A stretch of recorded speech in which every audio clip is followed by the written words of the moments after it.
এই সিস্টেমে আসা আমার 2 বছর হয়ে গেল, 2 বছর পার করে গেছে।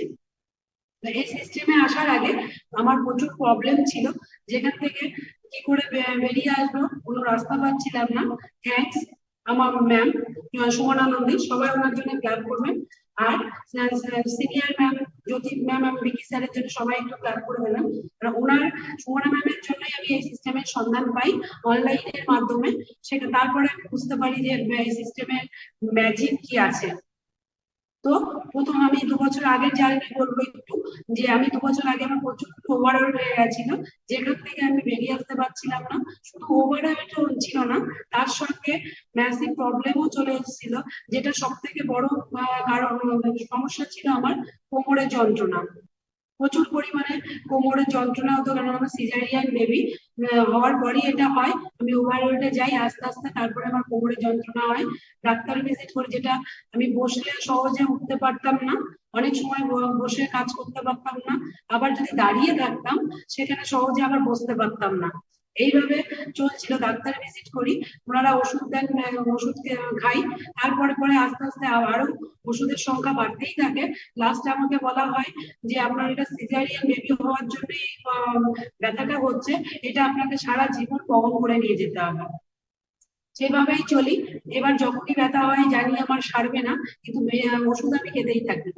এই করতে করতে আমার গ্যাসের ওষুধ শুরু হয়ে যায়, যেটা আমি আগে বুঝতে পারতাম না আমার গ্যাস অ্যাসিডিটিটা। কিন্তু যখন মেডিসিন মেডিসিন নেওয়া শুরু করি, তখন মনে আমি আর গ্যাসের মেডিসিন ছাড়া চলতে পারছি না। তারপরে অতিরিক্ত মেডিসিন নিতে নিতে আমার শুরু হয়ে যায় গা হাত পায়ে প্রচন্ড জ্বালা। চোখ মুখ দিয়ে এতটাই গরম ভাব বেরোতো, চোখে এতটাই জ্বালা পোড়া করতো। আমি সবসময় মনে হতো ভেজে ঠান্ডা জল যদি চোখে দিয়ে রাখি, বা ঠান্ডা কাপড় চোপড় চোখে দিয়ে মুছি তবে ভালো লাগতো। সেম পায়েও তাই, হাতে পায়েও তাই। পা অনেক সময় ভেজা কাপড় দিয়ে আমি জড়িয়ে রাখতাম, যে যেন জ্বালাটা একটু কমে। তারপরে শীতের সময়ও আমি ঠান্ডার একবারে ঘুরে আমি শুতে পারতাম না, লেপ টেপ পায়ে উপর দিতে পারতাম না। এতটা আমার কষ্ট হতো, মানে জ্বলে যেত পা হাত পা গুলো, গরম থাকতো।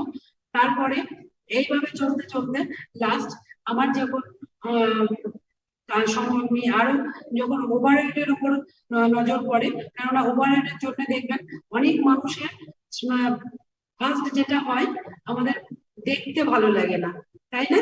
যে আমাদের যখন দেখতে পাবো কোনো ড্রেস কমফোর্টেবল হয় না, অনেকে অনেক রকম কথা শুনতে হয়। সেটাও হয়, কারণ আমি আরো বেশি করে আমার সেখানে কষ্টটা হয়। বাই প্রফেশনাল আমি একজন মেকআপ আর্টিস্ট ছিলাম। সেখানে আমি কোনো মানে আমার ওই জায়গাটা খুব কষ্টের হতো, যে কোনো ড্রেসই যখন করতে পারছি না, আমার কাজের জায়গায় আমি সম্মান পাই না। কারণ মেকআপ, সবাই জানি আমরা যে মেকআপ আর্টিস্টদের দেখতে যেন সুন্দর লাগে, তবেই তারা ভালোভাবে আমাদের মানে কাজটাকে সম্মান দেবে। তো সেটার জায়গায় আমি নিজেকে অনেকটা গিল্টি ফিল করতে থাকি, যখন আমার ওই জায়গাটা কমতি হতে থাকে।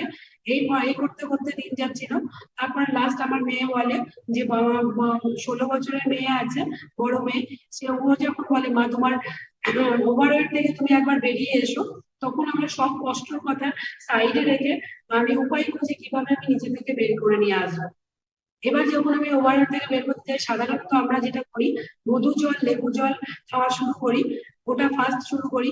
তারপরে গ্রিন টি খাই, জিয়া জিয়া সিড, তোকমা, এগুলো সবই খাই। কিন্তু কোনো লাভই হয় না।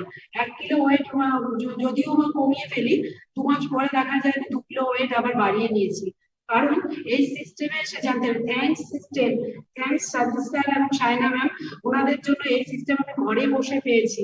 এত সুন্দর সিস্টেম রেডি করেছে, যে এখান থেকে আমি জানতে পারি, যখন আমি এই সিস্টেমে জয়েন করি তখন জানতে পারি যে এটা আমার খাদ্যাভ্যাসই ভুল ছিল।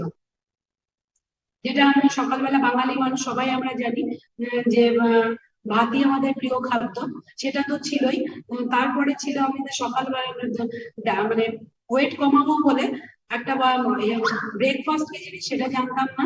রাতে খাবার খাবো না, রাতের খাবার স্কিপ করে যাব, তাহলে আমি ওয়েট কমাতে পারবো, সেটা একটা ভুল ধারণা ছিল আমার। হেলদি খাবার কি জিনিস সেটা জানতাম না। থ্যাংকস সিস্টেম, যখন আমার সুমনা ম্যামের সঙ্গে পরিচয় আর এই সিস্টেমে আমি আসতে পারি, এই সিস্টেমের গাইডে মাত্র 5 দিনে এখান থেকে ফল খাওয়া, জল খাওয়া, সঠিক খাবার খাওয়া, স্যার ম্যামদের অসাধারণ গাইড, প্রত্যেকটা স্যার ম্যামদের অসাধারণ অসাধারণ টপিক শুনে নিজেকে পরিবর্তন করতে থাকি। তার সঙ্গে আমার ম্যামের গাইডে যেভাবে বলে সেভাবে আমি করতে থাকি।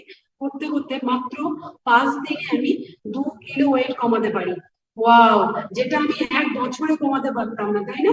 সেখানে এই 5 দিনে যখন আমার 2 কিলো ওয়েট কমে, আমি নিজেকে অনেক হালকা ফিল করতে থাকি এবং ম্যামকে বারবার করে বলি যে এটা কি আদৌ সত্যি ম্যাম? কেননা বারবার মেশিন চেক করতে থাকি, বলে না এটা এই সিস্টেম থেকে সম্ভব। কেননা আমার তখন সবে 5 দিন, আর আরো থাকো, আরো রেজাল্ট করতে পারবে। তারপরে মাত্র 2 মাসে আমি এই অসাধারণ সিস্টেমের গাইডে, অসাধারণ আমাদের হেলদি ব্রেকফাস্টের মাধ্যমে, অসাধারণ কোচিং এর মাধ্যমে মাত্র 2 মাসে 19 কিলো ব্যাড রিডিউস করতে পারি। যখন আমি 19 কিলো ব্যাড রিডিউস করতে পারলাম, তারপরে দেখি আমার যে যে সমস্যাগুলো ছিল একটু একটু করে সব সমস্যা আমার উইদাউট মানে মেডিসিন ছাড়া হয়ে যায়। আমি মানে আমার কোনো মেডিসিন লাগে না, অটোমেটিকই এগুলো চলে যায়। এটা আমার পুরো ডিসক্লেমার আমার রেজাল্টটা, কেননা সিস্টেম কোনোদিন মেডিসিন ছাড়া প্রতিশ্রুতি দেয় না। কিন্তু আমার ওই ব্যাড ফ্যাটের জন্য যে এত সমস্যা হচ্ছিল, ওয়েট বাড়ার জন্য যে এত সমস্যা হচ্ছিল, শুধুমাত্র এই সিস্টেম থেকে আমি জানতে পারি, আর এই সিস্টেমের গাইডে আমি এখান থেকে বেরিয়ে আসতে পারি। Thank you system, thank you আমার sir ma'am, thank you, thank you ma'am. আর এইটা আমার ট্রান্সফরমেশন এই সিস্টেম থেকে ক্রিয়েট করা, এই সিস্টেম আমাকে গিফট করেছে। ভালো লাগছে সবার? তো thank you, thank you ma'am আমার রেজাল্টটা শেয়ার করতে।